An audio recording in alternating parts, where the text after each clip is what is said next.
Bam, we're live. Oh, shit. Stand by.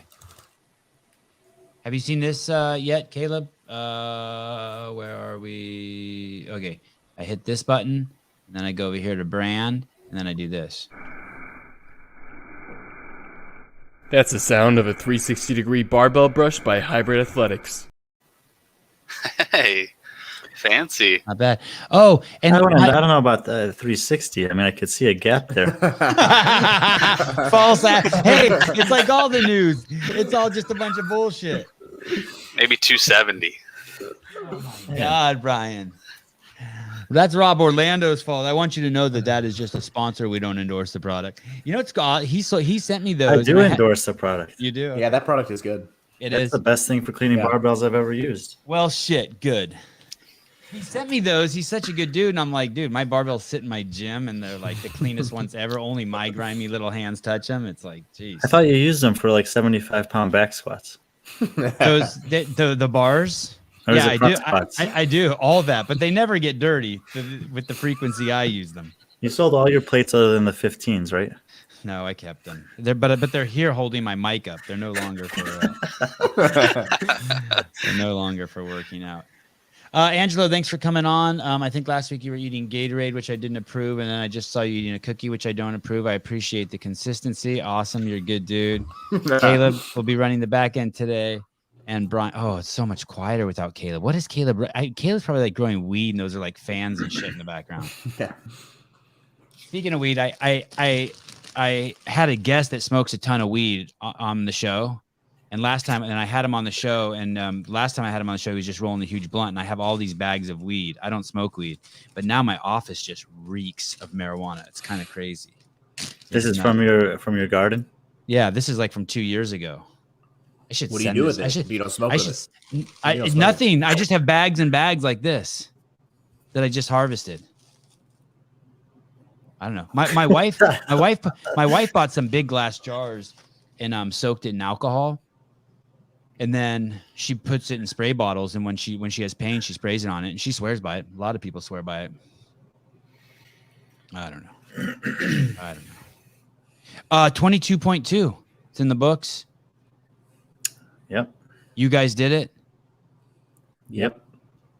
And basically what I'm seeing is, unfortunately, when I go to last week, there was this feeling I had that like none of these shows matter. The Open doesn't matter. You guys were kind of giving me that vibe. And then I see Sarah Sigmund's daughter made a post. Did you guys see that? The Open doesn't matter. Yeah. Yeah. And I know she's doing that to take pressure off herself, but it breaks my heart. The Open does matter. Kind of, I guess. Right? Yeah. Show me that. Where is that? The Open does no matter. She forgot the T, but I understand what she means. I understand what she means. Brian, tell us why the Open does not matter to Sarah Sigmund's daughter. Like, I know we haven't talked to her directly, but what's your guess? Well, in the case of Sarah this year, there's a much bigger, thing at play is she hasn't had a healthy CrossFit Games in a long time. So she needs to, do whatever little mental tricks she can to navigate the season, get to the CrossFit Games, and hopefully finish it healthy. That's the winning recipe for her this season. Anything other than that is a loss. So if that means that she needs to make those notes and write those things down to remind herself that this is not the end goal. This is not what I'm training for this year. This is just something that I have to do to get there. Then good for her. Yeah. I thought you were going to give a different reason. Does it matter to Fikowski, Angelo? Have you seen his scores? No, I'm just looking in the comments, so I'm guessing he's still not doing too hot. No, but I have to guess it. I was going to guess it doesn't matter to him for the same reason it doesn't matter to Sarah, meaning they just need to get to the quarterfinals. Yeah, I think that's very true. And I think, did one of you guys mention that he possibly has a injury he may not be talking about? Was that on here, or was I talking to somebody else? No, I think I heard that he possibly might have an injury that he's not talking about. So that could be part of it. So maybe he's just doing them once, kind of giving it his best effort for right now, and then just, I guess, moving on. Brian? Yeah. The big picture thing is that for the athletes of this caliber is they only need to finish in the top 10%. So, there are, I guess, a small number of people who are maybe chasing the caches at the top of the leaderboard, but the rest of them are just, I think, for the most part, doing this either on Thursday evening or Friday morning, and it's basically just a part of their training for the day. And then they just move on and don't think any more about it. And that's what, most of those guys should be doing and girls should be doing. It says Michael Fitzgerald is Fikowski's coach. Does that mean, is he an OPEX guy, Michael Fitzgerald? That doesn't mean coach. That just means that the guy who judged him for that workout. Right. And yes, thank you. I think he's, I don't know if it's, I think he's still with OPT in Canada. That's the company in Canada. That's Optimum Performance Training. He took it over for James when James moved to the U.S. and started OPEX. Okay, and Brent's one of those guys. I don't know about that. He might have just gone. He might have just done that workout at wherever Michael is. The hardest I've ever seen anyone push on a workout was Michael Fitzgerald, by the way. And you can see that. Yes, it is true. It is true. And not pass out. Sorry, and not pass out. I've seen some people push so hard that they just like we saw Jason Khalipa just faint, and we saw that other girl do the forward somersault. She crossed finish line, but he did the chipper in 2009 against Miko Salo, and it was nuts. He was screaming in agony. It was crazy. It was that guy knows how to push. Are those numbers concerning for you about Fikowski? Like he could possibly not make the quarterfinals? No. I think that showed that he was in 1,700th worldwide, and I think currently you have to be like within the top 7,000 something in North America, and he's in the top 2,000 worldwide, so it's not even close. Okay. So let's talk about the first thing that just stood out like a sore thumb to me, and I'm guessing it stood out like a sore thumb to you guys, is the rules. There were rules on the website, and Brian, you and I briefly talked about this during the week, and then there were rules on the Instagram page. I personally found them contradictory. And the reason why I found them contradictory is I think one of the definitive qualities of stepping or walking is that one of your feet is on the ground at the same time. And or one of your feet is always on the ground when you're walking, always, never both your feet in the air. And then the distinction between walking and jumping is when there's a moment in time, no matter how small, where both your feet are in the air at the same time. And you cannot do that if you're walking. You cannot. It's no longer walking. So the bottom those left, are my definitions. Yeah, the bottom left here where we see the athlete jumping over the bar, these are the rules that we're really talking about, the bullet points underneath that. And if you read these rules, which is what I did on Thursday, because as long as I've been doing the Open, CrossFit has always said during the live announcements, make sure that you read the movement standards that are on this document adjacent with the scorecard before doing the workout to make sure that you're adhering to them, because you don't want to have to redo the workout because you didn't read the rules. And that has always been their instruction. So I always do that. So I read these rules, and as we see here, we can go through them. The athlete must clearly jump over the barbell. Both feet must be off the ground as the athlete passes over the bar. So this is a gray area right here that, to your point, both feet off the ground implies a jump. As the athlete passes over the bar, I don't know what that means. Does that mean the center of the athlete, any part of the athlete, the entire athlete? It's unknown. Stepping over is not permitted. Fine. You do not need to use a 2-foot takeoff. Fine. Scaled divisions can step. Fine. And touching the barbell is a no-rep. We've always known that. So I made this little video on Thursday, and I had a friend of mine film it, and I slowed it down, and it's a style of burpee I would never and have never done before. And I took these still frames of it, and here you can see one of them, and then to the right is even a better one. That's legit. That's legit according to the rules, by the way, right there. Yes, you can see the athlete's body is passing over the bar with both feet off the ground. So it checks all the boxes of the written rules. Yes. Now, if you watch the video, you can see that this is what I would consider an egregious attempt to cheat the rules. Like this is not. I would not consider this a burpee or a jumping over the bar burpee in any other year or any other instance. But according to those rules, it is. But according to the rules, I wanted to see, can I do this little sneaky whatever thing and check the boxes? And that's what I did. I'd like to hear Angelo's opinion on this real quick. Angelo, are you reading those rules exactly like Brian and I did? Yeah. So I read them, and Brian and I I texted him and said, based on the video that Boz put out, that would be a no rep. But based on what is written there, it is a good rep. So, but what he says is it clearly needs to be a jump. It cannot be like this little, I forget how he phrased it, like this little half step jump thing. Like it has to be clearly a jump. I'm like, Well, but that leaves a lot. Yeah, and if we could listen to what he says, maybe we should listen to this, because there's one thing in Yeah. particular he says that really bothers me. Well, we're doing burpees over the bar. This year's standard is the same standard as the athletes used during last year's online semifinal events. And so what that means is that there is no 2-foot takeoff requirement. This allows athletes to move a lot faster through the workout. However, you have to know that even though there's not a 2-foot takeoff requirement, you have to jump over the bar. You cannot step over the bar. So if you're trying to do a little faker half step that ends with a little jump to try to meet the letter of the law, that's not going to count. It still has to clearly be a jump over the bar.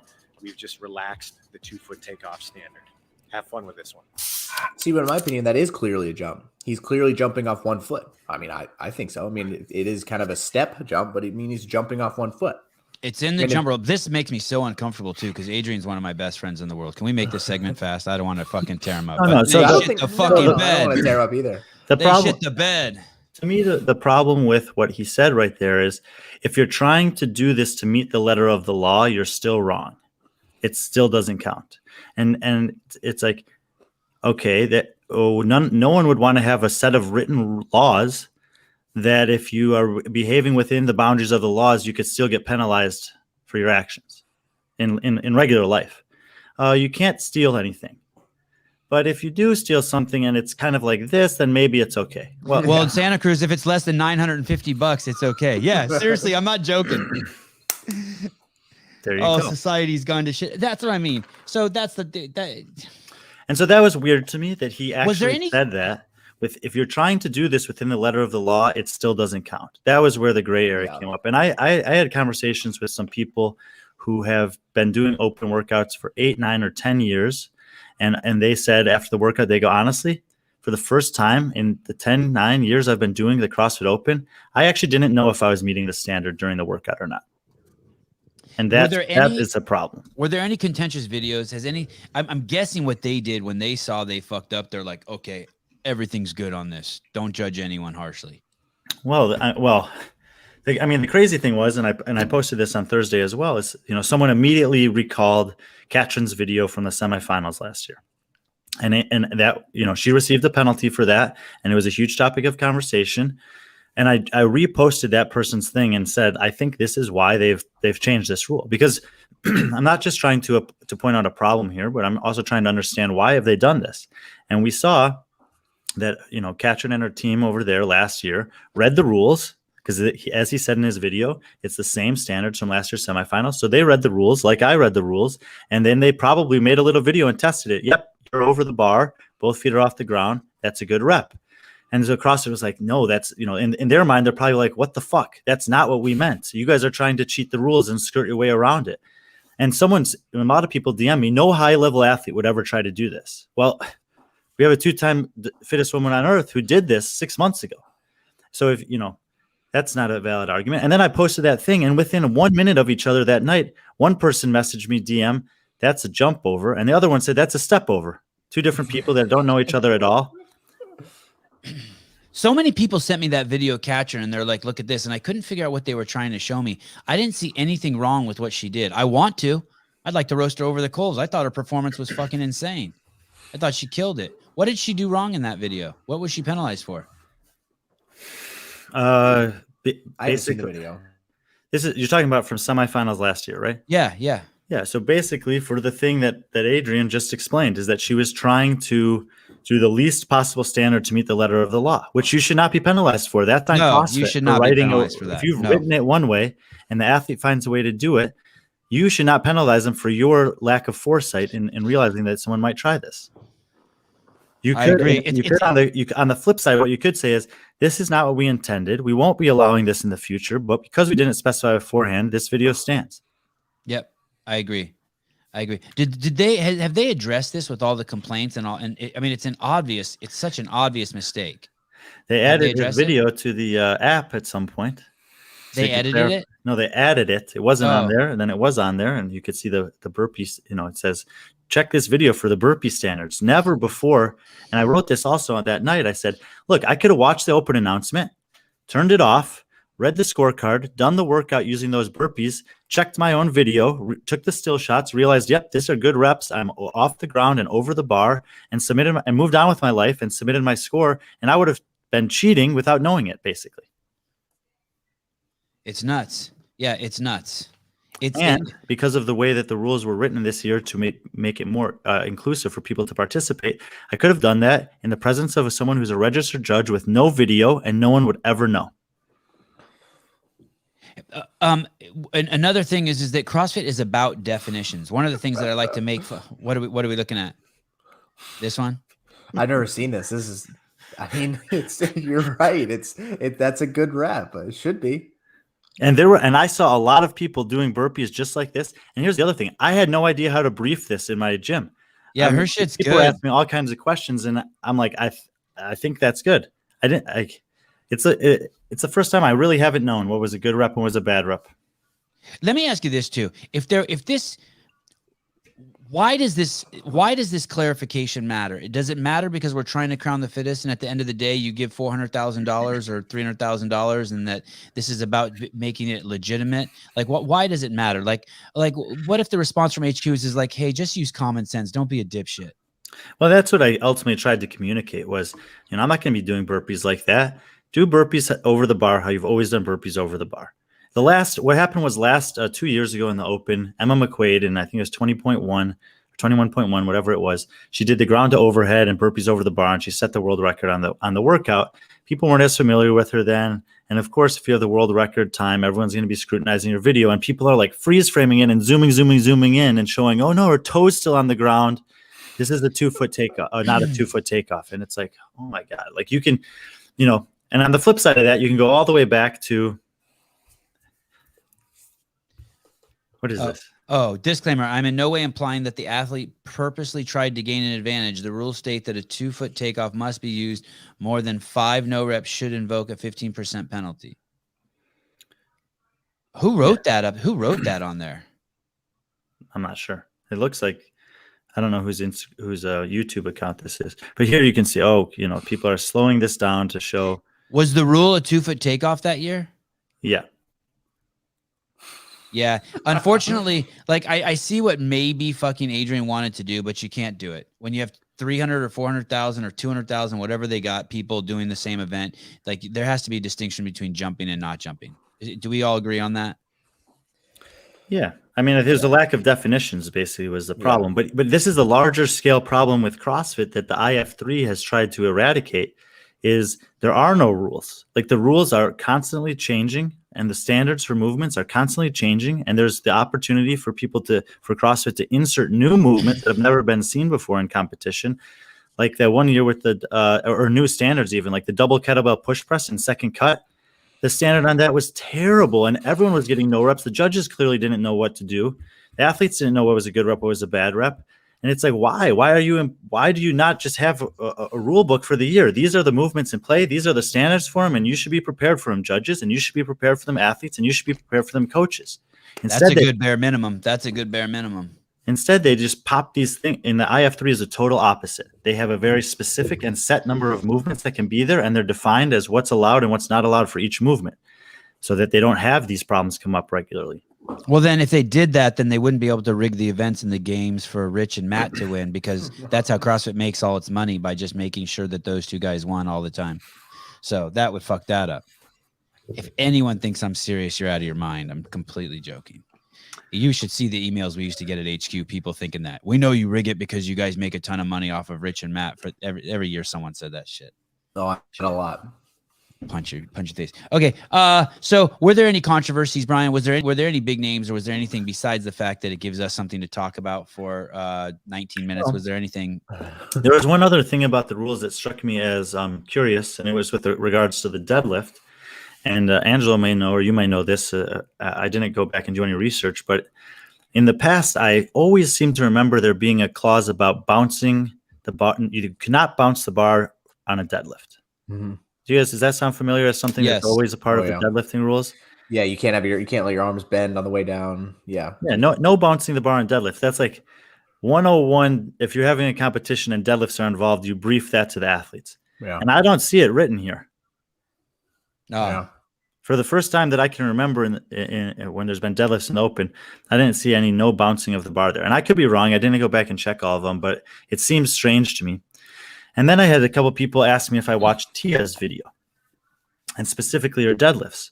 And they said, you got to check this out because it looks like she's intentionally having the barbell hit at different times on the ground so that it bounces right back up easily. And I was like, oh, that's kind of Let me see what it is. So we got to see her deadlift. And you can see that she's bouncing one side first, then the other side, and it's coming back up like that. I don't think she likes that. I don't think she likes that. Do you like that when that happens to you? I hate that shit. Yeah, I hate it's that. It's every deadlift rep. Yeah. So you're saying she didn't fix it. That if she really hated it, why didn't she fix it? And what I was trying to see was if everyone, because she's obviously doing it with a bunch of people, was doing this. I think that's Brooke just behind her to the left. Yeah. So I was trying to see if she was doing it or the guy behind her, and it was maybe a tactic that Proving was trying to implement here because there was no bouncing rule. But I don't know. That was just another strange omission in this case from the rules for this workout for me. And look, it's every rep. Like it seems like you're not doing this on purpose. She has best body and motor control of anyone in the sport. If a good point. If you go back and watch Matt in stage 1, he does the same thing, and I didn't know if it was on purpose or not. So the what is it? The deadlift handstand push-up workout. He does the same thing with 315. I'm not sure if he did on purpose either. I thought it was just on accident. Fraser does that. Yeah. Ding. Wow. I hate that when that. I hate it. I hate when that happens. I even like when I coach classes and we're doing any kind of deadlifting, whether it's sumo deadlift, high pull, or conventional deadlift, or anything. I always tell people practice to make sure that doesn't happen. What's that dude wearing on his face next to him? Some kind of air filter. Yeah, he is doing it exactly right here. And we know that they obviously trained together for a while. Maybe she's there. Oh no, she's not there. She can't be there, right? What year is this? She could have been there for that. They were, because they weren't. That she could be there. They just couldn't do it at the same time. Good, Caleb. You're a beast. How did Caleb? Did you tell Caleb to have that ready, Angelo? No, that was quick. Yeah, that was so quick. Hey, I'm with Brian. Do we know how to do polls in the side here? There's no way that's on accident for T and Matt. You're right. That was stupid that I said that. There's no way that one of us is stupid. Either I'm stupid or they're stupid for doing that. Let's make that the poll. Yeah. Who's dumb, Matt and Tia or Sevan? Because there's no way in hell that's on accident. And she won that workout, fastest time in the world, huh? Out of men or women? Yeah. We'll get to that in a minute. The other thing I wanted to say about this workout, so when it first came out on Thursday, I was really confused because I'm like, so for second week in a row, we're pressing our bodies off the ground, we're pulling a weight from the floor, and we're jumping over an object. Like, come on, you have 3 weeks. How redundant can you be? I was told directly by more than one person that I needed to address that as well. So I'm glad you did. But please. The stimulus is so similar as last week. So tell me what last week's workout is again. It was the wall walk, dumbbell snatches, and box jump overs with the mandatory step down. Okay. So the jump over, we understand what that is, right? Jumping over a box or jumping over a bar? Jumping over a bar. Okay. And what is the wall walk? You're pressing your body off the floor. Yeah. Just like it's the same. It's like almost the same move as a burpee, the first part of a burpee, or coming off the ground of a burpee. Very similar. Okay. And the snatch. You're pulling a weight from the floor, and deadlift, you're pulling a weight from the floor. Okay. So it looks really strange that you would have 2 workouts in 2 successive weeks when there's only 3 weeks that are involving those 3 things. Obviously, there were differences in the workouts too, and you don't have to look any further than me, who was like 8,000th on one of them and 30,000th on another one. So there clearly were other things in play here, but it just seemed redundant from a programming point of view when you have so few tests that you're going to administer. Angelo, what do you think? Like, I know intellectually what Brian is saying sounds spot on and accurate. Do you care? Does it bother you? Do you think it's bad programming? I think it's lazy. It looked lazy when it came out, and I think a lot of people I train with agree with me that it was the workout in itself is so similar. Like Brian was saying, the push, pull, or the push off the ground, the pull off the ground, and then the jump is so similar that the stimulus is, I mean, this very similar. Like, I mean, the movements are different, but the stimulus is the same. I was told by a guy who's smarter than me that he thinks that these workouts are the exact same thing. He goes, these two workouts are the exact same thing. I'm going to text him right now and find out if he really said that. It wasn't this guy, right? No, it wasn't that guy. If you took this guy out and just left the American flag, though, we'd be close, right? Probably very clse. Yes. Okay. I think I know who you're talking about. That's good. Good. I appreciate you keeping your sources secret. Brian, and so you made your case intellectually. Do you, and you are a very high level coach. I've only heard the best about your coaching. Do you not like this for your the members at your gym also? I mean, I don't necessarily mind it as a workout on its own. It's very challenging. I mean, we're not going to program 100 deadlifts at that weight for members of our gym ever, probably.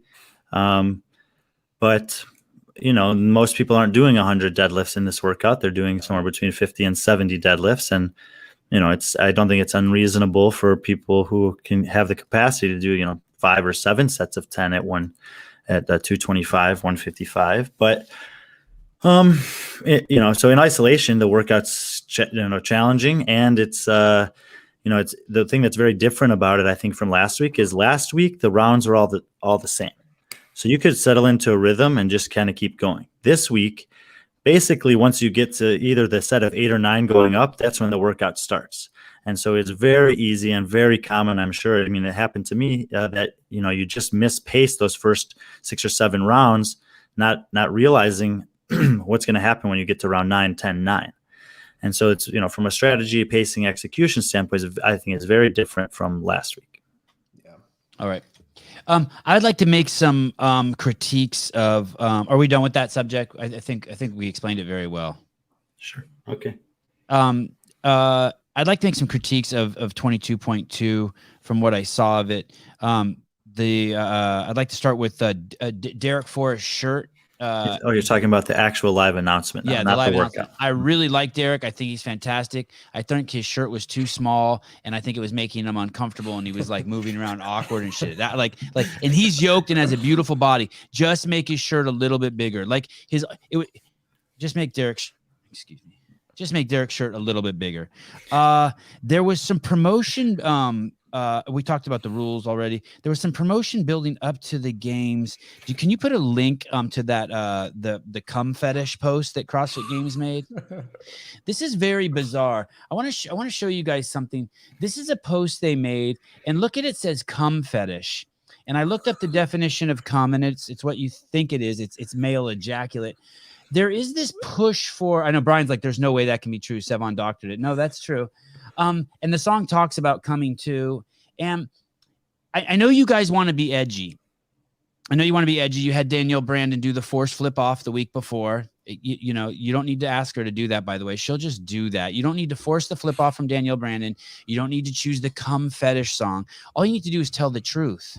The truth is really edgy. That masks don't work. That if you stop eating added sugar and refined carbohydrates, there's no chance of you dying from COVID. You can just tell the truth that every single affiliate is a life raft in this sickness of chronic disease that the world is experiencing right now. You guys can just tell the truth, and you will be so fucking edgy. You will be so edgy. You don't need to use cum fetish. This is a family. This is, you guys are not the Sevan podcast. You guys are a family organization that's supposed to be showing the whole world how to get healthy. What's the video associated with this? It's a lady in a cool. I like that lady's outfit. It gives me that full Tarzan strong woman 1950s effect. I dig her, but as crazy and wild as I am, I don't want the cum fetish song with my wife or daughter, girlfriend or sister playing either. But maybe that lady's cool with it. I don't know. I'm not judging her. It's not CrossFit game stuff, guys. Okay. These are all easy fixes. Let's see. I like the athletes they chose. That was good. We talked about Frykowski's position. I want to talk about one more thing before we jump into 22.2. Samuel Kwant, what's going on over there? Him, a little off subject, but it is weird that it's happening right in the middle of the Open, that he's leaving the great Ben Bergeron. What's going on here? And Angelo, I'd like to hear your opinion on it after Brian tells us what he knows about this. I was on. I mean, Sam made a decision last season to move to Boston and train with the Comptrain crew out there. And he, prior to that, had spent a lot of, pretty much his whole career training in his garage in Washington State. And I think that his big tie-in with the guys there was Harry Paley, that no longer and then Harry stepped aside from Comptrain and moved on in his life. And I think that Sam at that point was kind of like, well, if Harry's not here anymore, I don't know if I necessarily need to be here. Maybe he was missing the training environment, crew, family, community that he had back in Washington. And so I wasn't that surprised, and I didn't think it was that big of a deal. But I thought that had already happened. So when these posts came out earlier this weekend or whatever it was, I thought that the timing of that was strange, but I don't actually know when he left. So. But you knew, okay. I thought he'd already left months ago. Yeah. Okay, so that kind of ruins my question. I'm going to guess that you're right. It does seem weird. Angelo, do you think it's? I mean, I know if you guys were to leave the Mayhem Empire, that God would strike you down with lightning. so you might have trouble understanding this. But the people who are allowed to switch gyms, is it weird that would happen? An elite athlete like Sam Kwant. And for those of you who just don't really know, when he came on the scene, he was remarkable, and he's been in the shadow of a lot of great athletes, but he is something special. He just doesn't make a lot of noise. Do you find it weird that if he did switch in the middle of the Open, that would be weird, or in the middle of the season, you could say, right? No, I think I didn't know about Harry leaving or stopping with Comptrain, so he probably worked with him more often and wasn't as comfortable with the other coaches, which I can't blame him. Who is Harry? Harry who? Harry Paley, is that his name? Yeah, he was basically like Ben Bergeron's right hand man. I think he handled a lot of the programming for Comptrain. That's like the general programming, not necessarily specific for the high level athletes. But he obviously was working with Sam too. I mean, when in Aromas in 2020 with the live 5-person CrossFit games. This is Harry. He was there as Sam's coach. And where did Harry go? I think he just was kind of done with this phase of his life and moved on into something else. I don't think it was anything malicious, or I think it was just kind of time for him to move on. But is he in the CrossFit space, Bill? I mean, the space? I don't think so. Is he at HWPO? Is he at Proven? Is he up trading Fikowski behind the barn at Mayhem? Where did he go? I'm not sure.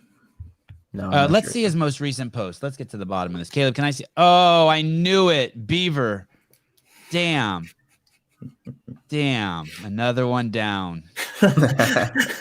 James, you should report on that. We lost Harry Paley to some super smoking hot chick. Oh, well. All right. That makes sense. Okay. It all makes sense. It's fair. It should have been a slam dunk. Easy guess. All right. The athletes we had this weekend, I thought were fantastic, who put on the display for 22.2. Great gets: Laura Horvat, Emma Lawson, Justin Medeiros, and Saxon Panchik. 3 of those have been guests on the show. It'd be great to get Emma Lawson and Laura Horvat back on. Oh, actually, all of them. Where is Laura Horvat training that she could be on that show? I thought she was in Yugoslavia or Pakistan or Hungary. Hungary. Yes, Hungary. Yugoslavia, I don't think is a country anymore. Whatever. But neither here nor there. Right. I don't know. I mean, obviously they asked her to do this. Is she with Ben Smith? Is she living over there? I think she spends a good amount of time there, at least. But I think she even said, this is something she hadn't had an opportunity to do before. So she was excited about it. And I think for most of the athletes, if they get invited to do a live announcement, it's something that they're going to say yes to. Let me see that footage of Laura Horvat saying she's excited. Yeah. Hey, she. You know what? She wasn't that bad. I'm excited. I think she was about as excited as she could be in the interview with Derek's small shirt, staring her in the face. Oh, poor Derek. Derek, it's a beautiful shirt. It's just 2 sizes too small, and you have a beautiful body, but it's just too small. I just can't see. I just love it how you said Laura was excited. It just I can't see it. Can we see Caleb? Can you pull up Ben Smith's Instagram account and see if we see any signs of Laura Horvat at the Krypton Palace? Where is CrossFit Krypton? Virginia. Brian, she can't just stay in the United States either, right? At some point, let's say she is here, she would have to go back for the semifinals in Yugoslavia, right? They're having them in Netherlands and the United Kingdom, but yeah, she'd have to go for one of those. Okay, that sucks. Oh, there she is. Unless. Oh, what is that's 2 days ago? Okay, so that makes sense. She told us, I think she was going to be doing that, right? What's wrong, Matt? What's wrong, Brian? You don't like uncovering where Laura Horvat is? You were giving some size and shit. Brian? Oh, no, it's fine. Oh. All right. So she's at Krypton. Souza, if you're watching this, let's get her on the show. Brian, can you work your magic? Do you know her, Angelo? No, I don't know her. Gotta get her on the show. I know her brother. I got her brother's phone number. I'll be nice to her brother. Okay. Do we like these people? First announcement, but you're doing it in front of a Wow, live he looks audience. huge. What is it like for you tonight, being able to throw down in front of everybody here? I'm super excited to throw down with all these guys here. I only been doing open announcements in my I only been doing open workouts in front of my own community, so I'm super happy to be here with the whole CrossFit community, or like part of it. Awesome. Yeah, it's going to be a lot of fun tonight, but first. Okay, I can verify that Brian's assessment of her being excited was true. Holy cow! And Derek, maybe the small shirt is the way to get girls excited. Shit, maybe just scratch that off the criticism list. Oh my goodness! Yes, Corey, this is hardcore journalism. Okay. Where should we start? Let's look at the list of who did what in the open. Should we start with the women are kind of the more exciting, I think, to me. Should we start with the women? Sure. We have in first place sorry. In first place we have this week we have Tia-Toomey, then Mallory. Why don't you sort by 22.2 if you want to do that? Yeah. I already sorted. I'll start. Well, you can just click the top, Caleb, and it over the. Okay, you got. Okay, perfect. Tia-Toomey with 7:05, and then the times just become longer and longer. There was a 10-minute time cap, so we have Tia-Toomey, Mallory O'Brien, Carolyn Prevost. Congratulations, Carolyn. She always crushes deadlift workouts. Good to know. Christine Best. I don't know that name. Do I know her? What's her deal? She was at the games in the online version of the games in 2020. She's been close at regionals a couple times. She's been around for a while. She's at I think OPEX coach. I think Sam Smith is her coach. She was at Wodapalooza this year. So Fringe could know about her, but she hasn't had. How did she do at Wodapalooza? She withdrew due to injury. Ah, okay. Seher Kaya, is it Turkish? That Turkish flag? Yeah. Congratulations, Seher. Maybe it might be Armenia, actually. Oh, no one's nice tonight. We move on to. She might be Armenian living in Turkey. Okay, you screwed Caleb all up. Then we have Brooke Wells. So in the top 6, we have 3 Americans. Are you shocked at Brooke Wells' performance? This is the young lady who got injured at the CrossFit Games with a very serious injury, which I thought was going to be career-ending. No, I mean, like we talked about last week, her capacity is tremendous. She would have finished in the top 5, possibly even 3rd place at the games this year without injury. And there's nothing in this workout either that's super demanding on her elbow or overhead position. So pulling what's going to feel like a very light deadlift. Remember, she won the deadlift ladder at the game, so there's a very light deadlift for her. And then obviously she's good enough to press herself off the ground to do very well in week 1 of the Open. So much less demanding here, even in terms of that overhead that she doesn't have to do. So yeah, this is not that surprising at all. I'm DMing her right now. I'd love to have you on my podcast. You don't want to try to get both her and her sister same time on the podcast? Why not? No, separate. I think separate. That way we can have them talk shit about each other. Emma. But back to back. First 45 minutes, Brooke. Second 45 minutes, Sydney. I like it. It's a good idea. Emma McQuaid, the winner of Wadapalooza, tied Brooke Wells for 6th. Yeah, and this is not that surprising here. She also, like I said, she won a similar workout with the ground to overhead burpees over the bar not too long ago in the open. So she would have been a good pick here for this one. Then we have Leah Storen. And we have a trio of Norwegian women right there, none of which are Kristen Holte. Are any of those girls on the team? No, there's also I think they're listed as alternates. Andrea Solberg might be an alternate for that team, but they're not the two girls. They're not any of the 3 girls from Wadapalooza Team Krieger. Do Leah, Andrea, or Matilde? Do they all work out at the same gym? I don't know. Let's click on their names and see. CrossFit Molde, I don't think that's going to be the same as this one. No, CrossFit Oslo, Matilda's probably... Oh, so 3 different gyms. Wow. Okay. And then we have our appearance in 11th Well, you place. see Matilda's listed as CrossFit Trondheim, but she did these workouts at Oslo. Scroll up to the top one. And she did them at a different gym. So. Oh, interesting. And then we have Andrea Nisler from the Mayhem Empire, 11th place, 806. And how many people tied for that 11th place? 3, 4. 3. Are you surprised that there's not more ties in the world, Brian? Not here, because it's still a matter of seconds, and these are all very elite performances. I'm sure as you get down into the 950, 951, 952, 958, 959 range, that there's probably going to be more ties. And then for the people that didn't, if you go look at like whoever got 150 reps, I bet you there's 1,000 people. In fact, I know that because my coworker boss at the gym, he beat me by 5 reps, and I'm 5,000 people behind him. Wow. Okay. And then we go down to 15th place, and we have one of Brian's favorite CrossFit Games athlete, if not most favorite, Christy Arama O'Connell. And then 16th we have Hayley Adams, and then 18th Emma Tall, and then what about Sydney Wells? Or what do we think about her performance? She's not even a CrossFitter, and now she's a CrossFitter, and she's crushing this workout. Can we call her a CrossFitter now? Yeah, of course.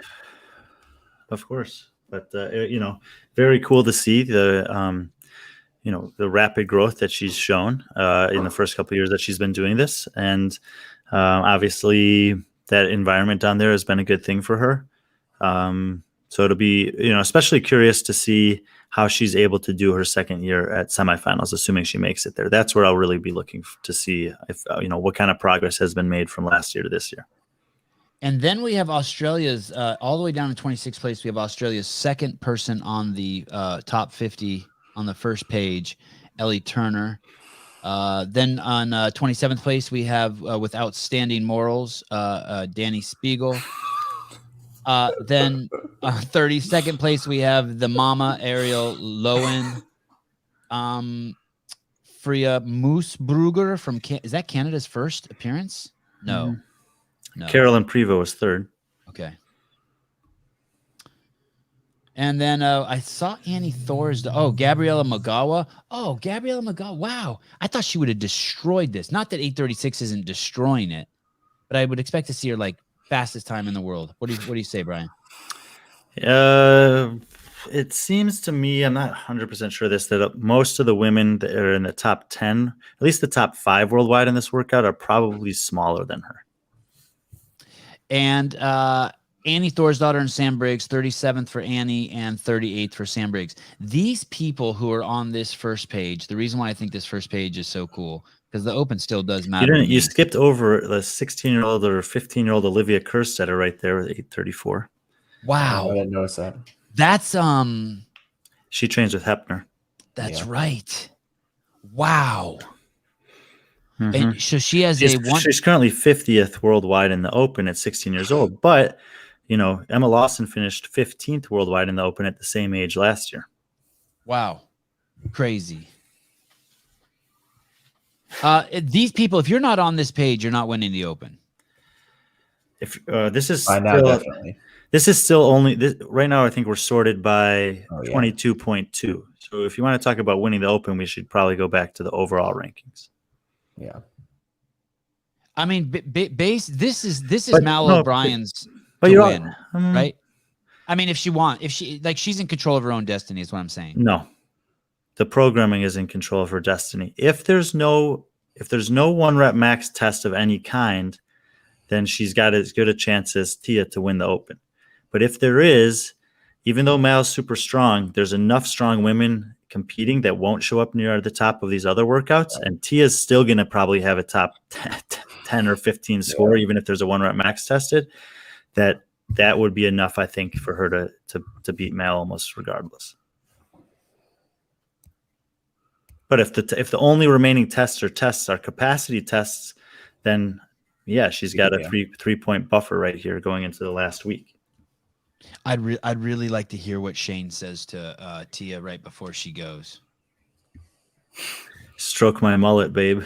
Is he rocking a mullet? Is he rocking a mullet? He lost a bet. With who? I think Medeiros. Was it with Medeiros? Yeah, I think it was.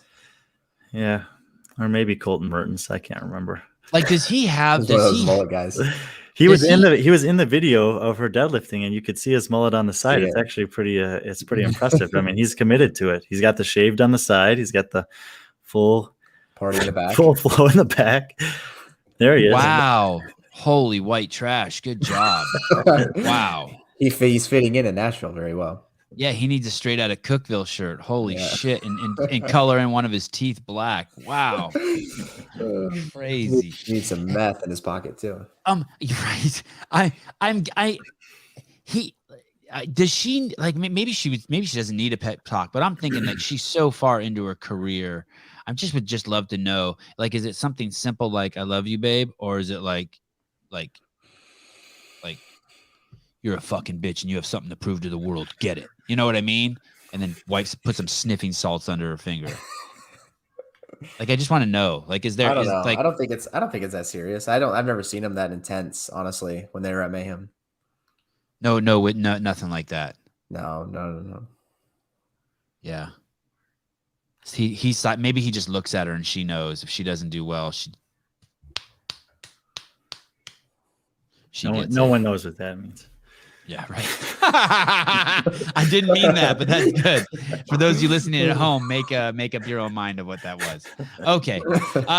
Travis Bellingham says Tia's deadlifts are ugly. You say that until we see that Matt Fraser's doing the same thing, and then you have to guess that they're smarter than us. And and maybe we should see. I mean, if they, I don't actually know if they had the no bouncing rule for the stage 1 of that 2020 CrossFit Games or not, and I don't even know if that would be considered a bouncing of the deadlift or not. I don't. That's a good question. You don't think so? That's your interpretation of it, Sevan, was that to bounce it, you'd have to bend your arms. Yeah, they're leaving and letting the weight do it for them, basically. Yeah, well, so it depends on the type of plates that you use. So if you use the thicker, dense black plates, those stick to the ground a lot more. And I'm wondering, but Tia's using competition plates and so is Matt in those videos. So it shouldn't stick to the floor as much. So if you ever want to try and you get, the regular high temp Rogue plates, they bounce a lot better than the dense black ones. So those will stick to the ground a little bit more than the high temp, but the competition plates don't tend to stick to the ground very much. So I don't really know that there is much benefit to just tapping it one time and then the other side. So I don't know. The floor plays a role too. Yeah. If you're on an uneven floor, then it just happens naturally. But I just mean in terms of the bounce. Yeah. And like those plates in like 2008, I don't even see those anymore, but those were basically basketballs. Like the one that Mirsky was dropping. Yeah. Like those were amazing. Those are the best. Yeah. Hey, are you going to try that? In the gym, are you going to try that, Angelo? Now that you've seen that, we've talked about it on the show. Will you try that and report back to us next week? I don't think so. Because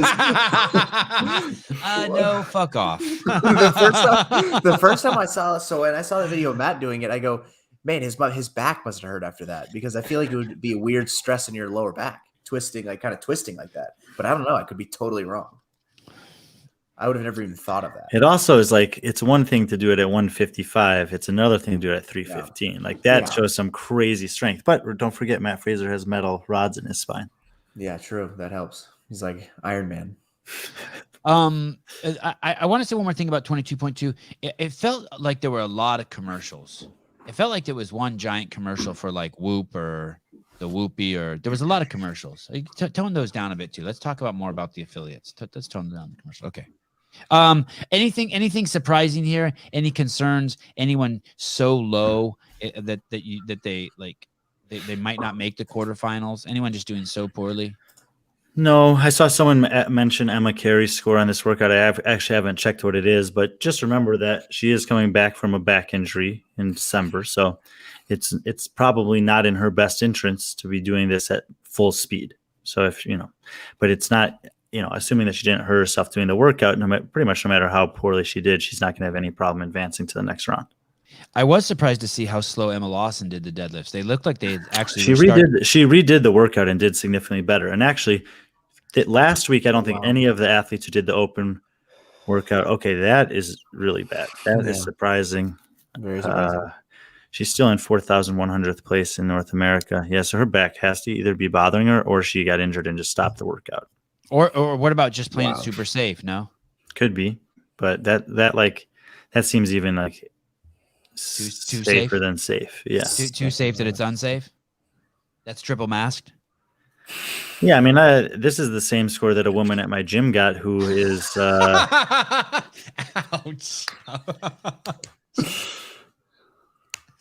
No one's safe in Brian's gym. What's her name, Brian? Let's call her out. She did amazingly well. I was super proud of her. Her name's Melissa, and I'm very, very pleased to tell you that she got that score. She's in her, early 40s, works a full-time job, single mom, and comes to the gym every day and works She's in her early 40s. Yeah, amazing. But for Emma Carey to get the same score as hers is definitely eyebrow raising. I'm going to tell her tomorrow. She got the same score as Emma Carey, regardless of how it happened. She's going to be happy. Oh, wow. Emma Lawson did a lot better. Yeah, so Emma Lawson redid the workout and improved. Saxon Panchik, we'll get to the guys in a minute. He redid the workout and improved. And it's not surprising that they improved.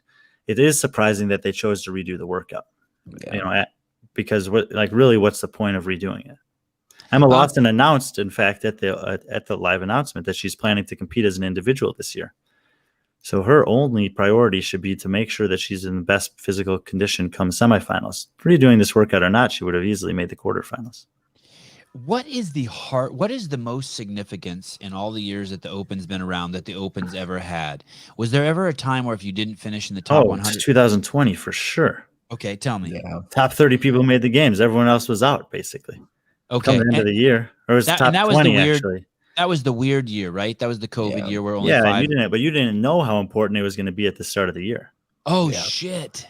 And that was in October, too, right? Mm-hmm. Yeah. Well, you guys better stop sandbagging. Some good job on Mallory O'Brien, Clair-Toomey, because World War III might stop this shit in its tracks. You might be doing this shit at home. Wow. So that's what happened in 2020. Everyone just thought they were doing the Open. What did they think they needed to qualify? No, they knew it going in, but it was very soon. Top 20 of the Open did qualify, but there were also a bunch of other ways to qualify. There was like 28 sanctionals that year or something insane. Yeah, but you were the top seed from the Open, so you were seeded higher. Correct or incorrect? I think so. Like if you were top 10 in the Open, you were going to be in the last heat. So that played a factor. I remember when Matt was doing it, that played a factor for him. So then what ended up happening is they only took the top 30 from the Open. There were no. They took the top 20 and then the 10 sanctional qualifiers that had happened before the world shut down. Okay, and then they had to do some sort of online shit, and only 5 and 5 went. Correct.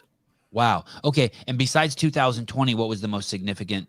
2019, where if you were the national champion in your country, you went directly to the games, or if you were top something in the Open.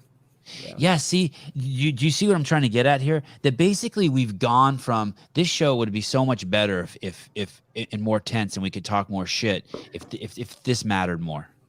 Yeah, because even in the years prior to that, in order to get to the regionals, you had to do relatively well in the Open.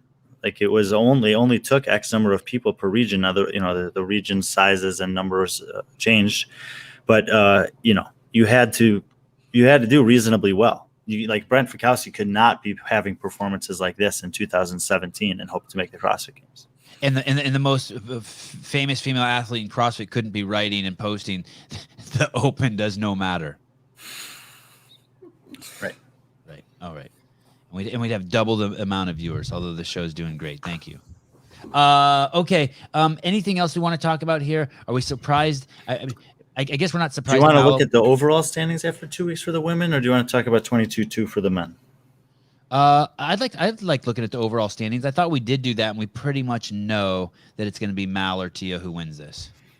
Yeah, but last week we had mentioned that, there were some names up towards the top of the leaderboard that we didn't necessarily recognize. And I said, well, let's see how they go in the second week. And then it turns out that they gave the same tests. So no surprise that they did very well again. I mean, look at these 5th and 8th, 10th and 11th, 14th and 9th. It's like. I like the way you slipped that in there. They did the same test. Ouch.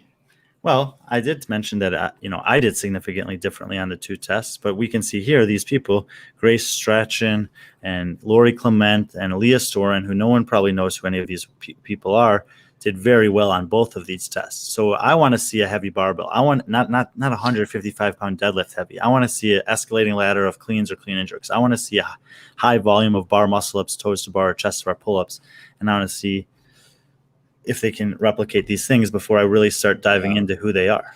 Yeah, they need to change. The third workout has to be significantly different. Rich agrees. Why do you agree with that too? Why as an athlete do you think less significant on the Open is better? What's his thought there? I mean, well, especially this year because of the way it's programmed. The two workouts are so similar that if you put emphasis on these 3 workouts, if you were to make this be what rides on you making the games or not, then it needs to be the test needs to be broader. It can't be this narrow. Like there can't be this similar movements. Rich, are you coming on the show on Thursday? I want to hear you answer this because that's an easy fix, right? Angelo, you can just say, "Hey, we'll do 5 events," and there could be more emphasis on it. I just like the more emphasis on it because I like to stress the fuck out of the athletes. I'm guessing Rich doesn't like it because it's smoother. But why not just have more emphasis on the Open and get rid of the quarterfinals? I think the quarterfinals is more of as actual competition setting because it's a weekend and they give you 5 or 6 or however many workouts they decide to give you. They give you a bunch of workouts. It's hard to redo them. It's hard to you can't game it as much. You can't like try it on Friday and then say, oh well, the burpee standard is really lax and no one really knows what's going on. So I'm going to cheat it a little more on Monday and do better. Like that way in quarterfinals, if you redo one workout, like that's as much as you probably can do and do better. You can't redo all of the workouts in quarterfinals. You get really one shot. And it really kind of shows what kind of athlete you are. But, and the thing is, as Bill and Chase talk about this all the time when they've done their analyzing the programming for the Open. And for the highest caliber athletes, yeah, it's very meaningless. The quarterfinals is an afterthought. I mean, is a given. The Open's an afterthought, and then that's where they have to earn their way to the semifinal. But even for the people that are perennial games athletes, the quarterfinals I don't think is that stressful necessarily. But for the rest of the people doing the Open, I mean, I had multiple people in my gym today who have no interest in competing, who have no chance of making the quarterfinals say to me, "This is bullshit. I've been working on my skills all year, and if they just put another test in here that doesn't give me a chance to show any of my skills, then what was the point?" Yeah. And people have that mindset. They want to be tested. They want to have a chance to get their first bar muscle up or to do bar muscle as they couldn't do them last year or whatever the skill happens to be. And they're like, I've been working on my handstand push-ups. I didn't have strict handstand push-ups last year. Now I do. My kipping handstands are much better. And they put fucking wall walks in again. It's like I could always do wall walks. I could walk in the door doing wall walks. So, people are frustrated about that. And I think that, that's part of the balance that CrossFit needs to keep in mind is there are, even though they might be trying to save some of the high skill, more technical or heavier stuff for the quarterfinals, that's fine. But hopefully this upcoming week we'll be able to see that they are still including that in the Open because majority of the people, they work hard to have a chance to show their improved skills or strength in the Open. Yeah, there has been no real skills yet. And I mean, a wall walk is, just very low barrier to entry. Like you said, you can come in the door doing that. And then a 225 barbell, sounds good on paper, but then when you see, oh, it's just a deadlift, it's like, that's really not a separator either. If you had a 185 power cleaner or squat clean or heavier snatches, then that's a lot more of a separator. You don't have that separator with just a 225 deadlift. I wonder how many people do the workout over who are just regular Joes. I bet you it's a lot. I bet you it's more than we think. I bet you people get like 13,000th place and they look and they're like, if I got 4 more reps, I would be 7,000th place. And they do it again. I bet you it's a lot. I bet you it's thousands and thousands. We have a rule at Mayhem that if you redo the workout, this is kind of new. If you, other than on Friday, then you have to pay somebody to judge you, because it's so annoying to have people just come up to you and ask you. You're not allowed to have the coaches judge you, because a lot of people just come to the coaches because we're usually the ones that have our judges certification. And that's so, for everyone. That's for all everybody. all the members. Like it says that up on the board somewhere, like underneath Froning Farms Coffee. It says, by the way, for $3.99, you can also have someone rejudge you again. If you have to bring $10 with you, and then you have to not interrupt the class. So it's like, it's a rule, and it's a good rule because it keeps people. Like I think we talked about it last week, that the goal should be you should hit it hard once. And that should be, it's like a competition. When you show up to a competition, you want to hit it once and then see the best you got. I see a conflict there, because we're okay with milking everything we're talking that if the rule is you can do it multiple times, you should be able to do it multiple times. Just like if the rule says you should be able to jump over the bar, a jump is a jump. I don't know. I mean, obviously Rich can do whatever he wants. It's his gym, but I think that you should be able to. I don't think it's a bad thing to do. I don't think it's a bad thing. So I know how many members are at CrossFit Mayhem? Hundreds. I have no clue. If everyone wanted to do it 2 or 3 times, I mean, it would be insane. Yeah. I want to be able to have classes on Monday. See, I stand by kind of what I said last week, that I'm not that guy that just likes to milk them at all. So I understand that there are people out there that want to milk them. It's just never been my style. That I like to come in on Friday. I like to do the workout. And if I did think I need to do in years past, like I think there was one year I was trying to qualify for regionals. And so I was kind of on the cusp. So I had to redo a lot of them. But other than that, I don't know that I've redone many at all. Is there a video of you doing this workout, Angelo? I want to see how you jumped over the bar. I want to judge the shit out of you right now. There may be in the Mayhem video. There's some clips. It's kind of like a compilation. It's not really a video. I want to see if you did that. How did you do it? Did you step over the bar, or did you do like a legit jump? The video of Emma McQuaid doing like a little side jump. Yeah, that's what I did. That's what I did the whole time. That's totally legal now, right? I mean, yes. Yeah, everything's legal. That's what I do. Any insight on Hayley Adams? Is she happy with her placement from what you know? She has a 14th and a 16th. I think she wanted to beat Rich, but I think that was her only problem with it, that she didn't beat Rich. All right. 5 seconds. 5 seconds. Yeah, 5 seconds. And anyone else on there, Brian, that you would like to talk about? Any new people? I mean, I liked your point that basically the reason one of the things you're proposing is that we're seeing a lot of new names up here at the top because the workouts were so similar. That's one of the yeah, I think that I'm probably an outlier. Like most of the people that did well on week 1 also did well on week 2. The only reason that they wouldn't is if they are particularly bad at either deadlifts or burpees. Fair. Okay. Should we move to the boys?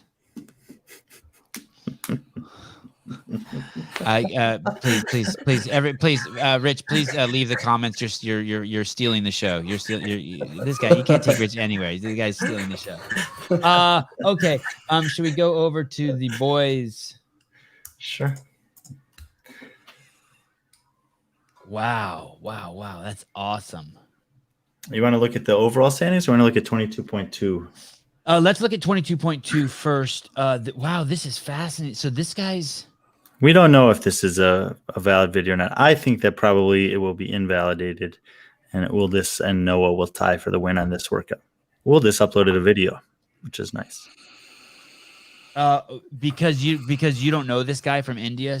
Yeah, and it's just a little like suspicious that it's 1 second faster than these guys. When Noah posted this time on Thursday night or Friday morning, and obviously there's a bunch of people that tried to chase him down. I mean, Chandler Smith said I tried to get Noah on this one, couldn't catch him.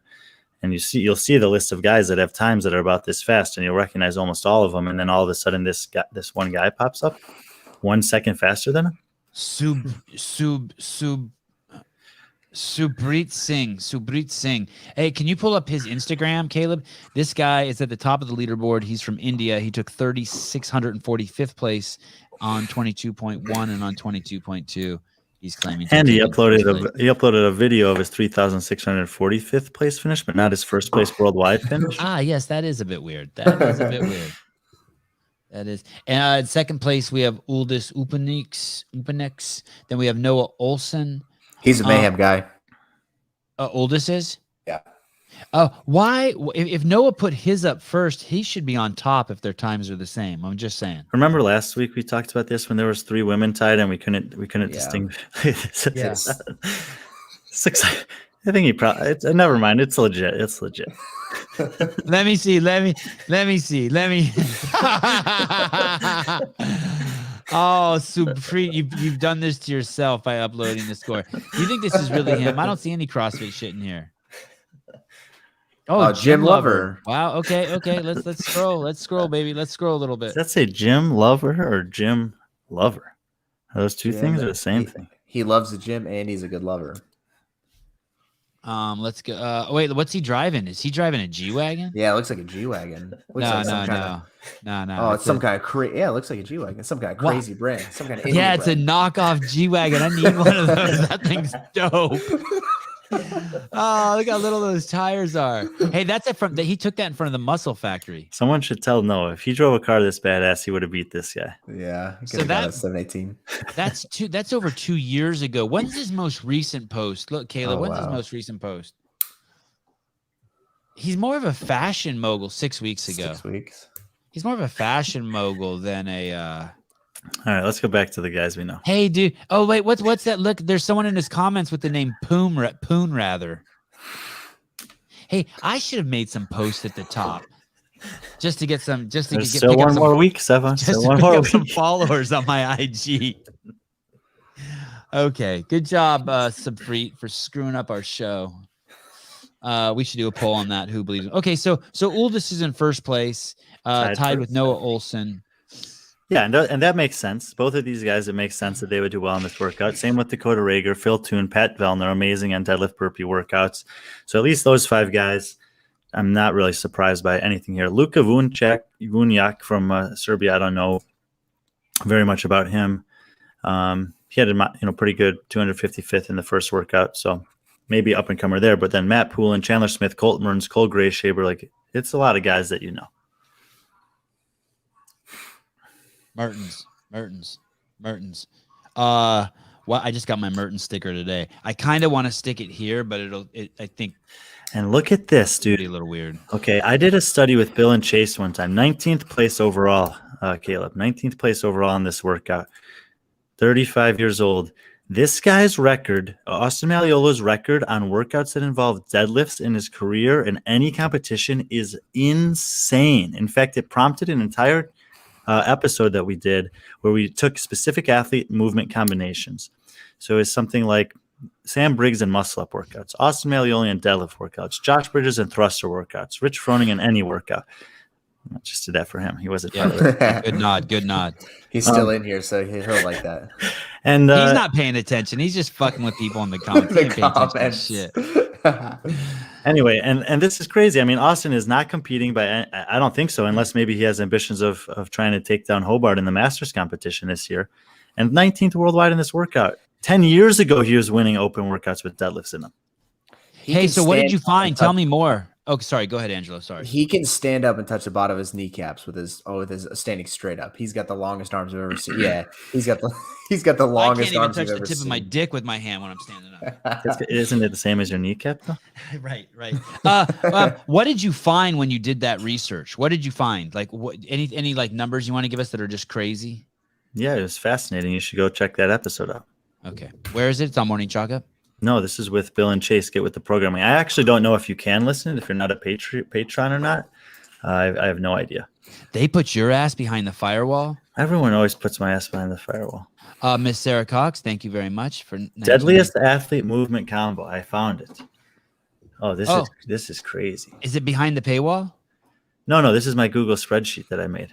Would you go see Caleb if that is available? Rich says Austin redid it.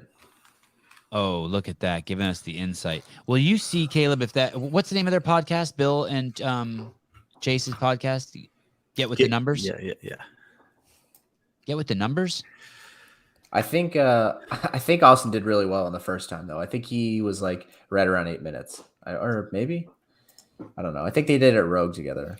So Is Austin Austin Malleolo a Rich Froning? Is he part of that lineage? Did he get his start under Rich? No, I think he started before Rich, or a very similar time. Okay.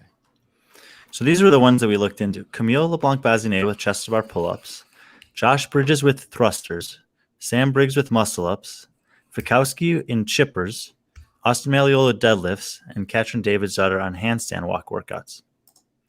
And it was a huge, extensive process, but the composite rank at the end of the thing saw Katrin with the best performance on handstand walking workouts across her career.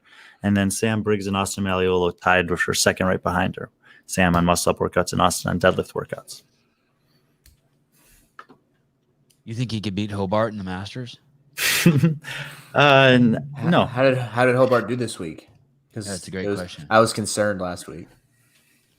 I'm thinking about giving Hobart a second chance to do the news. Bringing him back. I'm just thinking about it. He's wishy-washy. Sunday news. Would you do the news show with us, Angelo? Yeah, that sounds fun. Really? Oh yeah, for sure. All right. Yeah. Hey, that's a lot better this week. Yeah, Hobart got 5,923rd in week 1, and below Hobart, damn. And week 2, he got 2,499th. Okay, yeah, that is significantly better. And what is he? As a Masters athlete, what's he trying to do here? What's Blowbart trying to do? What place does he need? You have to go look in the Masters category. He needs to finish in the top 10% of males 35 to 39. I think worldwide, to get to the age group online qualifier, and from there, at that point, I'll have to finish in the top 30 to make it to another online competition called the semifinals, and then top 10 will go to the games. John Young, Brian almost beat Hobart in week 1. Wow. Well, I think you're doing Hobart's programming, aren't you? No. Oh, I thought you were.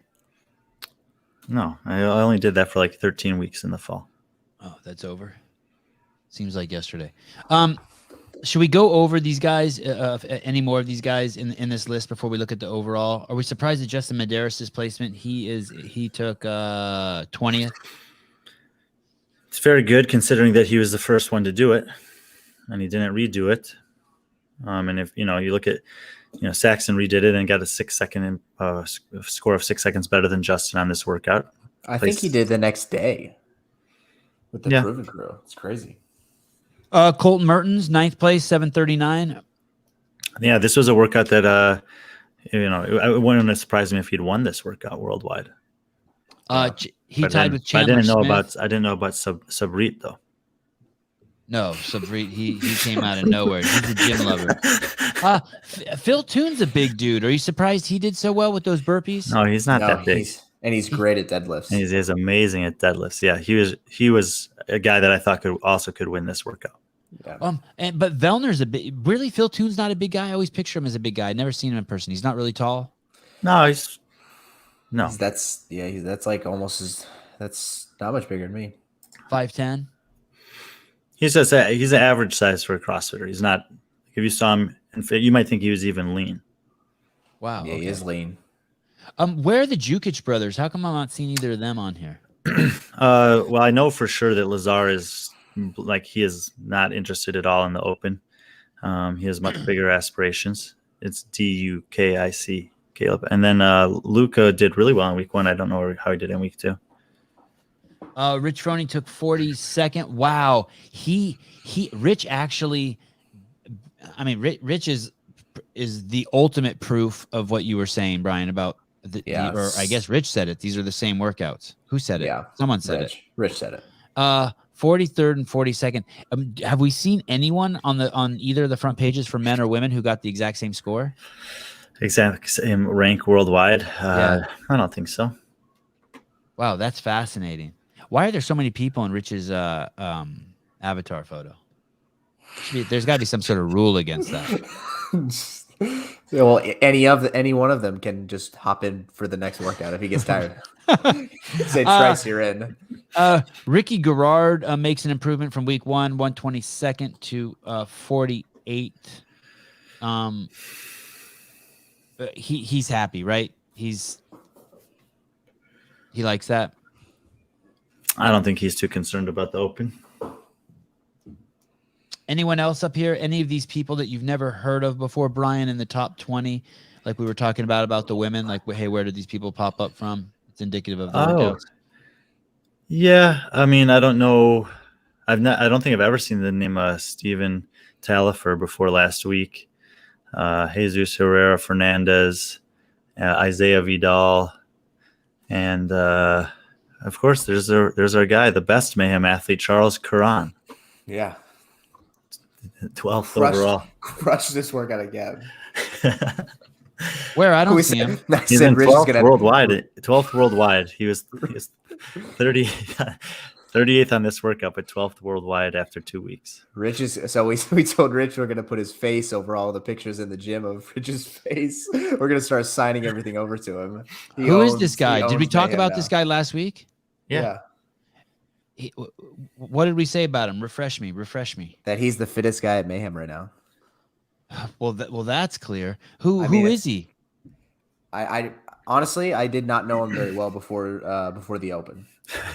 Is he naked in his avatar? What's he wearing in that? Looks like he's carrying his clothes on his shoulders and under his arm, like his pants over his shoulders and his duffel bag under his arm. I think, I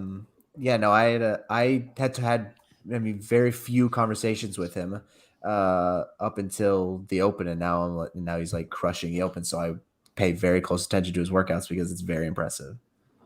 And no videos from this guy? By the way, I need a top 5 worldwide open finish next week from Rich for a little something I'm doing on the side. I think he's still watching, so hopefully you heard that. Oh, are you going to say something about how every year he's done the open, he's had a top 5 or something? No. We're doing a little test pilot fantasy game for some guys that are trying to create some app, and he's on my roster, so I'd love to be able to pick him. I just need the right workout to come up. Can't have him 43rd or 42nd. Needs to be a top 5.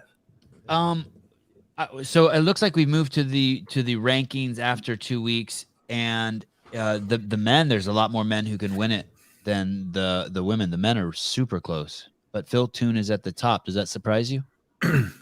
Phil Toon at the top. No, not necessarily that surprising. I think he's kind of a guy who is an early season candidate for most improved athlete this year relative to his performance last year where he missed the games. After what I saw from him at Wadapalooza and what I've seen and heard about him in just training in general, his overall mentality, approach, he seems to be really well balanced in his fitness, very strong. Obviously, he has great capacity, as we see here. So if he ends up finishing top 15, 20 at the games this year, it doesn't seem that far out of the realm of possibility. The American men just dominate. Well, so 2 things. What you mentioned that the men's leaderboard is a lot closer at the top than the women's leaderboard. This is basically always going to be the case. There's way, way, way more. There's still a lot more depth on the overall in the men's field than the women's. I've talked about that on here before.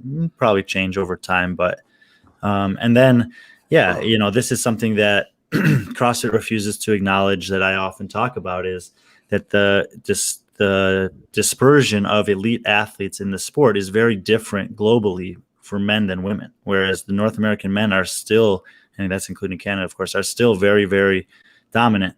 There are obviously good athletes from around the world, but not in the numbers that there are for women in Europe and Oceania specifically. So, neither of those things are that surprising to me. Do you know who Nicholas Anapolsky is? Not really. Is he wearing a turban in that picture? I think it's a backwards hat. Oh, it'd be cool if he was wearing a turban. No, I mean he did the he competed on both team and individual quarterfinals last year, but didn't advance in either one of those. I mean, the rest of the guys, if you look at the guys as you go down, how about Brendan Willis? Do you know who that is from Canada? He's in 35th. Yeah. You do. It's fascinating that guy's up there like that, right? Not necessarily. I mean, it's just with the way these two workouts are. I mean, he's been doing CrossFit for a while, 5 or 6, 7 opens or something like that. And he just might have tremendous capacity for this style of workout. Angelo, how old are you? 22. When you see there's this group of dudes coming up, Dallin Pepper 20, Yeah. James Sprague 20, Colton Mertens 24. Even Justin Medeiros 23. Are you? Wow, it's interesting. Before I put you on the spot here, Angelo, Yeah. there's no 16-year-old boys, huh? That's a female phenomenon. Yeah, for sure. And is it because women develop faster, or is it more proof of what you were saying before, that the men's competition is just more developed, more mature? I think it has something to do with them developing sooner. I mean, I feel like you see those guys, those 20-year-old guys, I mean, doing really well, like who are doing really well, 16, 17, 18 years old. So I think it might have to do with development. I'm not sure. It'd be a cool study to do just to figure out. And just like pay attention to the numbers and see like how that trend is for like 10 years in a row or something. Are you feeling, when you see this, does this make you chomp at the bit and want to do more individual? You see these other young, no, you're not like, fuck these young guys. I'm one of these young guys too. I was here first. No. Doesn't bother me at all. No, I think it's cool. No, I think it's pretty cool. I think James and Dallin are both really good guys, and I'm actually pretty happy to see them high on the leaderboard. And who is the oldest guy in the top 50? I'm going to guess Rich Froning. It is, isn't it? No, I don't know. Is it? It very well could be. What is he, 38? No, Sam Dancer. Sam Dancer's 35. He's in 41st worldwide. Oh, get some Sam. You're a good dude, Mr. Dancer. I think Sam Dancer, I know Sam Dancer. I believe Sam Dancer is the part owner of Strong Coffee, by the way. Mm-hmm. And although I drink, I always drink Paper Street on my shows religiously, I do have some Strong Coffee that I drink on the regular also. It is cool stuff. Travis Mead is also 35. He's in 27th. Oh, good find. Okay. There should be a special prize for anyone, the oldest guy who's on the front page at the end of the Open. I'm curious to see who that's going to be next week. If it is something heavy, we're going to see Sam Dancer jump, aren't we, in the rankings? Potentially. There could be 2 tests next week, though, and maybe the other one offsets the guys that are super strong. Sam Dancer's looking to win 35 to 39 this year. Hobart better watch out. There's no way in hell Sam Dancer can beat James Hobart. Ryan, you agree or disagree? At the games? Yeah. It's a lot of variables. Yeah, I don't know. Sam's he hasn't had the greatest finishes at the games when he's made there, but these 2 workouts are not things that I would have thought he'd be top 50 in the world on. Agreed. So who knows? I've heard that he's made quite a few lifestyle changes, and when I talked to him in Wadapalooza, he told me the exact same thing, that his goal this year is to win that division. Who do we have next week as the athletes? Well, it's not going to be it's not going to be kind of the same as it was the last 2 weeks. So they're having 2 live streams simultaneously, and it's Annie Thorsdottir's team from Iceland. But I don't know. I don't think it's like a head-to-head matchup of Thorsdottir versus Fisher and Tola versus Khan. I'm not sure. It doesn't sound like that's what they're doing, so I don't really know. And then they have some team Hendersonville in Tennessee. I don't even know who. I think they're just supposed to be like a pretty good regular Joe's kind of a CrossFit affiliate team. And I don't know if maybe the idea is to show the difference in caliber of athlete. I'm not sure if they'll be streaming at the same time, if they'll have like a split screen. I don't really know much about it at all, but it's not the usual like climactic great battle or matchup that we would see in a last week of an Open historically. You don't sound excited about it. Not at all. And what would you have liked to have seen? Two athletes of either gender going head to head. You mean either sex? Any gender. Any sex. You have to use the words. You have to. It's that miscommunication that causes it where we don't know whether you're supposed to jump over the bar or step over the bar. Of course, any gender is welcome. Any gender is welcome this week also. Okay. All right. Is there anything you'd like to add to the show? I think we went over everything. Did I mention Derek's shirt? Let's go through my notes here. Is there anything else we'd like to mention? Anything? Anyone drop out? Anything like, oh, that sucks? Not that I know of. Anyone pop for drugs? Not yet. It's a good answer. Yes, that would be good. I like this. I like Trav and Belly and House's suggestion. We'd like to see this. Rich versus Sam Briggs. That'd be good. Depends on what it is. Most of the workouts that they could pull out with those two athletes wouldn't be that entertaining, I don't think. What's your guess for this week, Brian? Well, I was so far off last week, but there is I think it was Allison Scuds tagged me on something on Instagram. There was a picture of Sean Sweeney from Dave's Instagram when he was posting the open testing prior to getting fired, and he was laying on the ground looking miserable with gymnastics grips on and a jump rope on the ground. So probably something involving those, something on the pull-up bar, a jump rope, and hopefully a heavy barbell of some kind eventually. I think it's probably just going to be a repeat of the thruster double under. Very anticlimactic. We got to jump some more. I don't think we've jumped There's enough. No way. They got to get jumped. We have to get on the pull-up bar. I would hope so. Okay, so here's the other thing. A lot of people have been throwing this kind of thought out. Is this the first year we're not going to have a repeat open workout as a kind of a slap in the face to Dave? These are the ways people are asking me about it. If you're going to have a repeat workout, you know what the perfect repeat workout is? And it makes for the absolute most pathetic and lame programming I've ever seen is last year's week 3 and 4. So it'll go right in line with the last 2 weeks. So perfect. Right. The only other repeat workout that really makes sense if you're going to have a repeat is the double under toe to bar ascending clean ladder, which we've already had twice. It's a good test, yes, but it would be so unoriginal, I think, to have it at this point.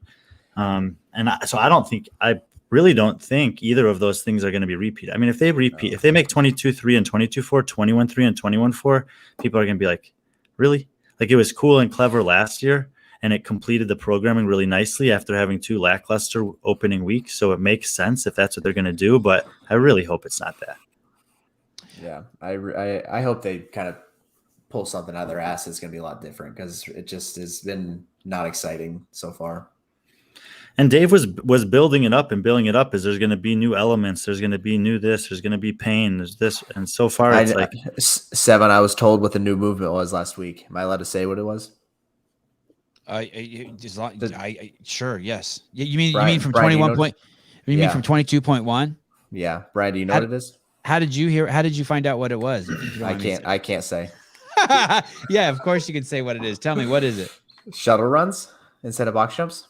I suspect that you might be right. Well, that's it. That would be interesting. And I guess they didn't list that you needed any space to traverse on the equipment list. And I thought that they didn't do that because they were trying to make it things that people could do in their garage, basically, if they couldn't get into a gym. So if that was supposed to be on there, then that's one thing. But then they obviously made that decision prior to releasing the equipment list. Did you hear that? Did you hear what it was? What replaced it? Which one of the movements replaced it? I thought of the box jumps. Right. I thought it was. So I think it was Dave's idea, and then the shuttle run got changed with box jumps because they didn't. I guess they either didn't like Dave's workout or they changed it once the whole thing happened at Wadapalooza, which is very not the same as this situation.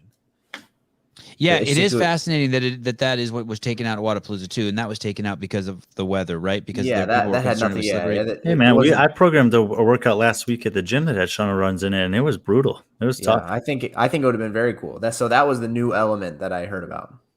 And that's never been in the open before, shuttle runs? No, yeah, that would have been something new for sure. And I stand by what I said that that's not a subtle change. That's not a small change. No, Box jumps and shuttle runs are completely different. I think I think it's lying to say that it's a small change. I mean, look, I had talked about it last week that there was a lack of monostructural testing by the CrossFit's definition available by the omission of the rower. So jump rope would be, the only thing you could really do that fits that criteria. And that I thought they might be trying to make the box jump over like an aerobic movement, even though it classifies as gymnastics movement. Yeah. And so that makes sense, I guess, if they were going to replace something that was classically monostructural running with something that feels that way, I guess, box jump over. Word. Someone I mentioned last week who had a ass performance the first week that I see in my notes here was Lauren Fisher. How did she do this week? I'm not sure. Can you pull that up, Caleb? I guess it's hard for me to still grasp that you can be in the top 25% to make it to quarterfinals as an individual, but you need to be top 10% to make it as a team. Is that opposite? 25% as the team, 10% as an individual.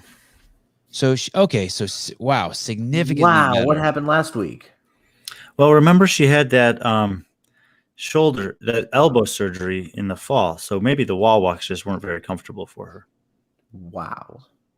So 34,000th isn't good enough yet. Like it's completely irrelevant. Because for her team, they could list every single member of CrossFit Reykjavik, which is hundreds and hundreds and hundreds of people, and just take the top 2 men's and top 2 women's scores every week. And then they could use those to advance to the next round. And then they could drop everyone from the roster except for 6 people. Okay, I'm sorry. You've explained that to me so many times. Okay, so really, the Open doesn't matter for the teams if you belong to one of these amazing gyms. Yeah, not at all. She got sick and couldn't do the workout. All right, fair enough. Well, I'm glad she's better. 354th is dope. Is anyone doing the time under the time cap just dope? Is that how hard this is? Yeah, we had one woman at our gym finish at 9:59. It was like super exciting. Everyone was going crazy for her. Was she the only person in your gym who finished it? Yeah, a couple people got into the low 180s otherwise, which is obviously very close to finishing. But how did Angelo do? How'd you do, Angelo? What was your time? 43. Wow. And what was yours, Brian? I struggled on this one. I got 146 reps. I had a really, really poor execution on Friday. Blew up in the end of the workout. It was probably the least proud I've ever been of a burpees. I'm not going to lie. The time cap and the standard for burpees definitely got in my head. And I was very embarrassed by that performance. But I made a post. I spent 2 days thinking about it. I put up a post on Sunday saying that I was just going to live with it and not redo it because it doesn't really track with what else I'm doing in my life. And I couldn't deal with that. This morning I woke up and I was feeling really good and I was like, I have to give it another try because I know I can do better than that. This is the post I put up saying I would not do this. So I went to the gym this morning and I lined up to do the workout and I felt really good. I had a better plan for deadlifts. My burpees were way, way better and something I could actually be proud of. I got like 3-4 minutes into workout and something felt really off in my stomach. And after the round of 8, I was like, I don't know what's going on, but I have to stop. And I was super disappointed about that because I knew I was going to get a better score. About 3 minutes later, I just let up this massive burp. Oh, that sucks. I really wanted it to be a massive something else. That sucks. No, and I was been burping the rest of the day. So something's off in my stomach. But how many times have you tapped in a workout? Not very many. I've tapped a lot. You have tapped a lot, Angelo? Oh, a lot. Give me an example of what that looks like. The last time I stopped a workout was the dumbbells, thrusters, toes to bar, double under workout, the 20-minute AMRAP. I also burned out in the last end of that one. My score was better, but I thought I could do better on it, so I gave it another go. And 10 minutes in, I realized I did not have 10 more minutes in me. So that was the last time I remember giving up in a workout. Tell me what happens, Angelo. But this didn't even feel like giving up. This was like something was just wrong. I knew I couldn't push through the 9-10-9 feeling like that. It was really disappointing. I'm pretty bummed about it. When have you tapped, Angelo? Is it because you get that wall? You overheat, your core temp overheats, or is it just I get soft? Right, I just want to stop. No shit. I mean, I don't know if there's different reasons all the time. Like sometimes my back will hurt, or sometimes I want to be lazy, so I'll just quit and walk away. I'll just go home. I'll just like stop and go home. I do that all the time. No shit. Yeah, I do that often. Wow. I love quitting workouts. It feels really good. You should do it sometimes. I did another workout this afternoon, and I was burping throughout the whole workout, but I just went slower, and I was like, I just have to wait for this to pass or whatever. But I couldn't do that in the open workout. Nope. I think Steven. That's what I wanted to see. I wanted him to say that he took a fat ass deuce or something. I would love for that to be. It's like so silly. It's like burp. I think I've only tapped when I've been like really injured, maybe 3 times in my life. Yeah, like I'll definitely tap when I get crooked. Like I think there's no shame there, but there's something kind of that feels good about tapping during workout. I think everyone should try it. Some of it is like it's honestly sometimes harder to tap out of a workout, because especially when you're like, oh man, my shoulder's starting to hurt, my back's hurting, and you want to tap. It feels good. I think everyone should do it. Jeffrey says Matt Fraser has quit workouts too. No shame. It's not the shame. It's just like, why quit? I guess Mayhem should have a shirt. CrossFit Mayhem, just tap. Yeah, I'll wear it. Just quit instead of just do it. It's just quit. Just quit. It feels good. I see. If I did that, I guess I have a eating disorder or something. I would have to punish myself somewhere else. Like you can't eat the rest of the day, or you got to like work out later, or there would be some punishment I'd have to invoke on myself if I did that. I can quit a workout and feel all right. You're a good dude.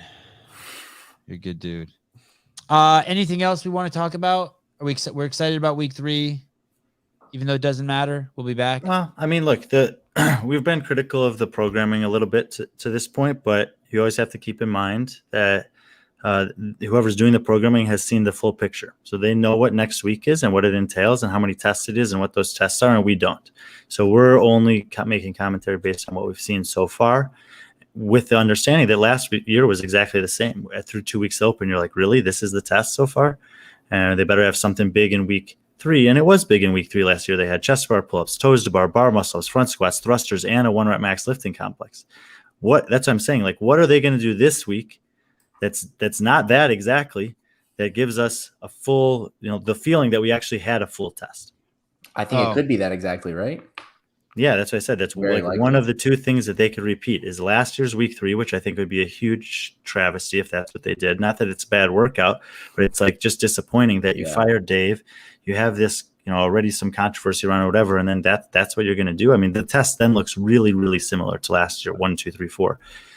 And part of the thing of the Open in general, and also Dave's programming in general year to year, is that you never really knew what was coming. Like if you talk to some games athletes, you'll say, that season was heavy.